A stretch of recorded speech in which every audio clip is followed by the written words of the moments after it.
Gigising, trabaho, matutulog at gigising. Trabaho, matutulog kung ito ay iisipin. Paulit-ulit lang para bang wala ng kulay.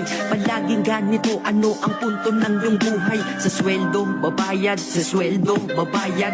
Kakasweldo lang pero ubos ang pera kagad. Ito ba talaga ang binigay na kapalaran? Hindi ka mabubuhay kung hindi mo babayaran. Mahirap pala to, sana maaga kong nalaman. Para kang malayang preso pag di ka anak mayaman. Dahil aking napuna kapag bumiyahe sa umaga. Mga tao sa paligid ko hindi rin maligaya. Tayo ay mga alipin sa moderno na lipunan. Magandang kinabukasan kailangan pag-ipunan. Pero pagkatapos nun, ano ba ang kasunod? Ika'y magkakasakit, mamamatay ka ng pagod. Di ba napakalupit? Ganito ba talaga? Habang nabubuhay ka, pera ang mahalaga. Kaya magtrabaho ka, magbanat ka ng buto.